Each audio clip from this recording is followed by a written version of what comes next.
Bom dia, boa tarde, boa noite, pessoal. Hoje vamos falar a respeito da determinação da estrutura cristalina por difração de raios-x. Nós vamos abordar uma série de temas, entre eles a questão dos sinais provenientes de monocristais e de policristais ou sistemas particulados. E nós também vamos falar a respeito dos experimentos de Keller, que foram fundamentais para determinar as estruturas cristalinas de sistemas poliméricos. Espero que vocês gostem. Assistam quantas vezes forem necessárias e vem comigo estudar. Hoje nós vamos falar a respeito da determinação da estrutura cristalina por difração de raios-x. Relembrando nossa última videoaula, a principal informação que nós buscamos é a distância entre sucessivos planos idênticos no cristal.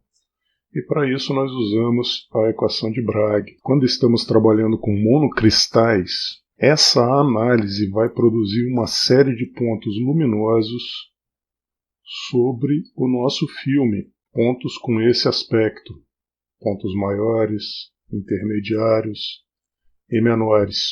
Reparem que aqui nessa figura é possível observar a existência de um objeto que é chamado beam stopper, e ele serve justamente para impedir que o feixe de ordem zero atinja diretamente o detector. E o que é isso que nós vemos ao redor do beam stopper? Essa região de altíssima intensidade detectada no dispositivo detector é proveniente do efeito halo. Reparem, aqui nós temos uma fonte luminosa muito intensa, no caso o Sol, e aqui um objeto. Reparem que esse objeto interrompe uma determinada fração da fonte luminosa e ainda assim nós vemos o brilho dessa fonte luminosa no lado oposto desse objeto. Esse é o efeito halo. E quando nós trabalhamos com pós ou policristais, nesse caso nós temos que lembrar que os cristais estarão orientados aleatoriamente e aqueles pontos ou spots que nós vimos no caso anterior do monocristal são transformados para cones luminosos sobre o filme. Esse tipo de medida é feito usando o método de Debye-Cherré, onde um filme fotográfico é disposto ao redor da nossa amostra, que é irradiada pelo feixe de raios-x, produzindo as difrações, não na forma de spots, mas na forma de cones. Isso vai acontecer porque há uma distribuição aleatória desses cristais ao longo do espaço, o que aumenta a desorientação, transformando os spots em cones luminosos. Aqui abaixo na figura nós temos aquele filme esticado. E reparem que, como se trata de um segmento de filme, nós não conseguimos registrar todo o cone, apenas um segmento dele. Para efeito de ilustração, aqui nós temos um sinal de difração de uma amostra de alumina. E é fácil entender que existem regiões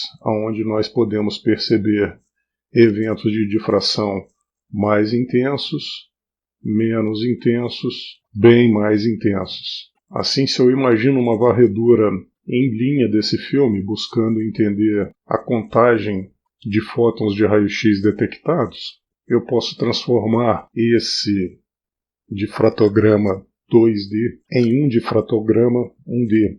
E eu tenho que lembrar que a intensidade dos spots ou das linhas vai depender do coeficiente de espalhamento dos átomos, que está relacionado com o número atômico, ou seja, quanto maior o número atômico, maior o coeficiente de espalhamento. Vai depender também do arranjo dos átomos sobre um dado plano cristalino, lembrando então que planos mais populados vão fornecer sinais de difração mais intensos, e do número de planos cristalograficamente semelhantes que contribuem para a difração. Ou seja, se eu tenho um maior número de planos empilhados, em outras palavras, um cristal maior, o sinal vai ser maior. Mas para chegarmos a uma conclusão sobre a célula unitária do material que nós estamos analisando, nós precisamos usar uma combinação de técnicas.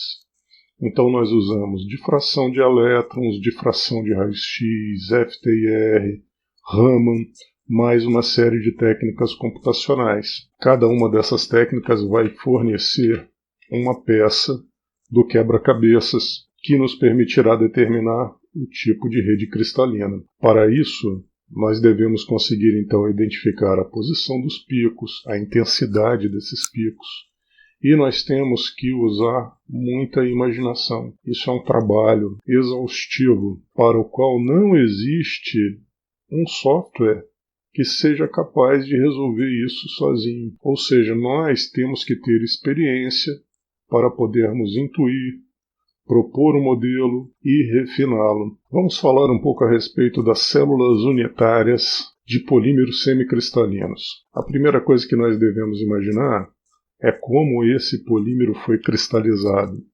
Então imaginemos um polímero cristalizado em massa. Em outras palavras, eu tenho um material polimérico que fundiu e eu permito que ele resfrie de forma lenta e controlada. Quando isso acontece, cristais individuais de tamanho microscópico ou submicroscópico vão se formar. E eles são parte integral desse sólido. Ou seja, não podem ser isolados. Com isso, fica bastante intuitivo que esses estudos estão limitados a diagramas de pó de Debye-Scherrer. Em outras palavras, a incerteza espacial é maior devido à distribuição aleatória dos cristais e nós teremos uma dificuldade maior para determinar o tipo de célula unitária do nosso material. E como nós conseguimos chegar a informações mais precisas sobre a estrutura cristalina de um determinado material polimérico? Para isso nós temos que voltar lá para 1957, quando Keller fez um estudo revolucionário produzindo monocristais poliméricos. Como que o Keller fez isso? Ele produziu cristais por meio da precipitação lenta de soluções diluídas de materiais poliméricos. Essa precipitação lenta produziu monocristais. Sim, monocristais muito pequenos, mas monocristais. Ou seja, o experimento de difração vai produzir como resultado spots e não cones, porque nós estamos lidando com a difração de um monocristal. Nesse caso em particular, um monocristal de polietileno. Reparem que essa barra de escala possui 5 micrômetros, ou seja, esse cristal é bem pequeno. Entretanto, nós devemos lembrar que esses monocristais poliméricos ainda não são cristais perfeitos. Por quê? Porque nós sabemos que as cadeias poliméricas são longas e elas passam por muitas células unitárias e também por regiões amorfas ou desorganizadas, aonde os emaranhamentos vão impedir a cristalização. Reparem então nessa figura que uma mesma cadeia polimérica passa por dois cristais. E aqui nós podemos ver que uma segunda cadeia polimérica pertence a uma região amorfa, passa a pertencer a um cristal, em seguida a uma outra região amorfa e assim sucessivamente. E agora, sabendo dessas condições de contorno, vamos falar um pouco a respeito da estrutura cristalina do polietileno. O polietileno é comumente descrito como um sistema ortorrômbico, com os parâmetros A, B e C iguais a 7,4 angstrom, 4,9 angstrom e 2,5 angstrom, respectivamente. Uma célula unitária do polietileno possui apenas 2 meros. E reparem que o sinal vai ser muito semelhante ao de parafinas normais, com uma massa molar reduzida de 300 a 600 gramas por mol. E essas cadeias do polietileno estão estendidas na forma de um zigue-zague. Aqui está a célula ortorrômbica do polietileno. Mas olha que coisa interessante, e o motivo de eu ter dito no slide anterior que o polietileno é comumente descrito como uma célula ortorrômbica. Sim, essa é a forma estável do polietileno. Mas reparem que nós temos ainda uma forma metaestável, que é monoclínica, e uma outra forma que é produzida sob elevada pressão, que é ortohexagonal. Ou seja, em função da história termomecânica do nosso material, nós vamos ter arranjos cristalinos diferentes. Em outras palavras, os nossos sistemas poliméricos são polimórficos, o que torna ainda mais difícil de determinar o hábito cristalino dessas estruturas. Vamos falar então a respeito da obtenção desses diferentes cristais. Um ponto bastante interessante é que quando nós obtemos picos alargados, isso significa que nós estamos lidando com cristais que são imperfeitos ou pequenos. Ainda assim, esses cristais são formados por espécies químicas que possuem um grande comprimento de cadeia. Vamos partir da nossa amostra amorfa. Esse material amorfo, caso possua as condições intrínsecas para cristalizar, alta regularidade, inexistência de grupos pendentes, ou então disposição desses grupos como estruturas isotáticas ou sindiotáticas, esse material pode, então, cristalizar. Se nós forçarmos a cristalização desse material a partir do fundido, por meio do resfriamento lento e controlado dessa massa polimérica, o resultado será a micela franjada, onde, reparem, a mesma cadeia faz parte de regiões amorfas e cristalinas. Por outro lado, esse material amorfo pode ser estirado. Se nós fizermos então o estiramento desse material, nós forçaremos a organização das cadeias poliméricas em cristais grandes, e esse é o modelo da cadeia estendida. Por último, se nós forçarmos a precipitação lenta e controlada desse polímero amorfo, nós conseguiremos estruturas nesse modelo de cadeia dobrada. Quando nós falamos do modelo da micela franjada, nós estamos lidando com cristalitos de aproximadamente 100 angstroms, que são separados por regiões amorfas. E as cadeias vão conectar regiões amorfas e cristalinas. Esse modelo é muito útil para a descrição de uma série de materiais plásticos semicristalinos e fibrosos. Reparem mais uma vez que uma mesma cadeia passa por regiões amorfas e cristalinas, passando novamente por regiões amorfas e assim sucessivamente. Então, essas cadeias passam por toda a estrutura do polímero, o que a mantém unida mesmo acima da temperatura de transição vítrea. Ou seja, nós estamos falando aqui da existência de reticulações físicas que são capazes de proporcionar certa elasticidade a esses materiais. O Keller, a partir do seu estudo feito lá em 1957, propôs o modelo da cadeia dobrada com reentrada adjacente. Ele trabalhou com monocristais de polietileno que foram produzidos por precipitação do polietileno a partir de soluções diluídas desse polímero em xileno. E os resultados dos estudos de difração mostraram que os eixos das cadeias são perpendiculares às faces do microcristal. Essas cadeias, que tinham um tamanho conhecido igual a 2000 angstroms, formavam cristais com espessuras de 110 a 140 angstroms. E só existe uma explicação para isso.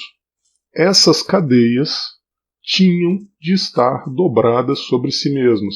Observem esse desenho. Aqui nós vemos o cristal, essa é a superfície do cristal, e quando nós olhamos para o lado do cristal, nós vemos a cadeia polimérica dobrando sobre si mesma. E esse é o motivo de cadeias poliméricas muito grandes formarem estruturas cristalinas que têm um lado bem reduzido. Um outro modelo possível prevê a existência de alguns defeitos. Ele foi chamado de ponte de cadeia. Esse outro modelo ocorre sem a entrada adjacente. E assim, reparem, uma parte da cadeia vai permanecer na superfície da lamela. Isso é um tipo de defeito. Na prática, os sistemas reais obtidos por precipitação de soluções diluídas estão entre os modelos de reentrada adjacente e de ponte de cadeia. E quanto à cristalização a partir do fundido, ela vai depender das condições de solidificação do material. Se nós forçamos o estiramento do nosso sistema macromolecular em condições de fluxo, nós produziremos uma estrutura lamelar de cadeia estendida. Mas a situação mais comum é a cristalização a partir do fundido. Isso vai produzir uma série de monocristais, e esses monocristais são transformados em espículas que crescem desenvolvendo lamelas simétricas. Então, uma série de monocristais se organizam em espículas que crescem formando lamelas simétricas. E reparem que interessante, essas regiões cristalinas são conectadas por regiões amorfas. E aqui fica bastante claro que essas cadeias poliméricas fazem parte de segmentos cristalinos, amorfos, novamente segmentos cristalinos, unindo toda essa massa polimérica. Esses esferulitos formados via cristalização a partir do fundido podem chegar a milímetros de diâmetro e, quando estudados sob luz polarizada, formam uma cruz de Malta, que são estruturas formadas por lamelas aproximadamente paralelas entre si, intercaladas por material amorfo. Essa micrografia mostra a morfologia de uma amostra de polipropileno após a cristalização. Ela foi feita usando luz polarizada, o que permite observar uma série de espículas que se projetam a partir de um ponto central, que seria aquele primeiro cristal. Um sistema clássico de nucleação e crescimento. E essas estruturas são bidimensionais, porque esse material é estudado entre duas lâminas de vidro, não permitindo, portanto, a formação de estruturas tridimensionais. Pessoal, resumindo, para que nós tenhamos a difração de raios-x, nós precisamos de estruturas organizadas que vão formar planos cristalográficos que produzirão esses eventos construtivos de difração de raios-x. Um equipamento convencional tem esse aspecto. O equipamento é chamado de difratômetro, que é o aparelho usado para determinar os ângulos para os quais ocorre difração em amostras pulverizadas. Essa figura representa isso. No centro da imagem nós temos essa peça S, que é a amostra, que tem a forma de uma chapa plana, e é sustentada de tal maneira que são possíveis rotações ao redor do eixo identificado por O, que é perpendicular ao plano do slide.